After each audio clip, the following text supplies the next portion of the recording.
Hello বন্ধুরা, কেমন আছেন সবাই? আমরা অনেকেই মেডিটেশন করি, কিন্তু আমাদের মধ্যে বেশিরভাগ মানুষই মেডিটেশন কিংবা ধ্যান করে থাকে কিছু পাওয়ার আশায়। কেউ তার সাবকনসিয়াস মাইন্ডের পাওয়ারকে বৃদ্ধি করতে চায়, কেউ কুণ্ডলিনী জাগ্রত করতে চায়, কেউ তার থার্ড আই খুলতে চায়, কেউ পুনর্জন্ম সম্পর্কে জানতে চায়, আবার কেউ টেলিপ্যাথি শেখার জন্য ধ্যান করে থাকে। আর এখানেই আমরা ভুল করে থাকি, কারণ ধ্যানের মানে শুধুই কিছুকে পাওয়া নয়। ধ্যান করার মূল উদ্দেশ্য হলো নিরাকারকে জানার। এই ইউনিভার্স বাইরে কোথাও নয়, আপনার ভেতরেই আছে। এই রিয়ালিটির মুখোমুখি হওয়াই ধ্যানের মূল লক্ষ্য হওয়া উচিত। না, এমন নয় যে আপনি থার্ড আই কিংবা কুণ্ডলিনী জাগরণের জন্য ধ্যান করতে পারবেন না, আপনি তার জন্যও ধ্যান করতে পারবেন। কিন্তু যেমন সব দোকানে সব জিনিস পাওয়া যায় না, তেমনই এক প্রকারের ধ্যান করলে সব কিছু পাওয়া যায় না। এক একটা সাইকিক পাওয়ারের ধ্যান আলাদা আলাদা। সেই সব নিয়ে ভবিষ্যতে আমাদের চ্যানেলে আরও ভিডিও আপলোড করা হবে। কিন্তু আজকে আমাদের আলোচনার বিষয় হলো যে ধ্যান আসলে কী। এমন মানুষ খুব কমই আছে যারা নিরাকারকে জানার জন্য ধ্যান করে থাকে, যারা মুক্তির জন্য ধ্যান করে থাকে, যারা রিয়েলিটিকে জানার জন্য ধ্যান করে থাকে। আসলে এটাই হলো ধ্যানের মূল উদ্দেশ্য। এর সামনে কুণ্ডলিনী চক্র কিংবা থার্ড আইয়ের শক্তি খুবই সামান্য।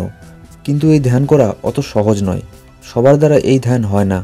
আপনি যদি ধ্যান করতে করতে আপনার অস্তিত্বকেই ভুলে যান, না সময় আপনার জন্য কোনো মূল্য রাখে, না আপনার শারীরিক কোনো চাহিদা থাকে, তখনই বুঝতে পারবেন যে আপনি মূল ধ্যানের দিকেই অগ্রসর হচ্ছেন। এভাবেই ধীরে ধীরে আপনি একদিন নিরাকারকেও দেখতে পারবেন। নিরাকার অর্থাৎ যার কোনো আকার নেই। আপনি আপনার ভেতরের মধ্যেই এই মহাবিশ্বকে দেখতে পারবেন, যার কোনো শুরু নেই আর শেষও নেই। কিন্তু এবার প্রশ্ন হলো, আপনি যদি ধ্যান করে থাকেন, তাহলে কেমন করে বুঝবেন যে আপনি সফল হয়েছেন, কিংবা কেমন করে বুঝবেন আপনি নিরাকার ধ্যানের স্টেজে চলে গেছেন? ধ্যান করতে করতে যখন আপনি আপনার নিজের শরীরকেই আর অনুভব করতে পারবেন না, যখন আপনি ধ্যানের মধ্যে এতটাই বিলীন হয়ে যাবেন যেন আপনি আপনার বডিকে ফিল করতে পারছেন না, তখনই বুঝতে পারবেন যে আপনি নিরাকার ধ্যানে ডুবে গেছেন। আপনি আপনার ভেতরে দেখবেন যে আপনার ভেতরেই আছে আকাশগঙ্গা, যার কোনো শুরু নেই আর শেষও নেই। তখনই বুঝবেন যে আপনি নিরাকারের ধ্যানে পৌঁছে গেছেন। কিন্তু তাই বলে এই নয় যে এমনি ধ্যান করলে তার ফলাফল আপনি পাবেন না।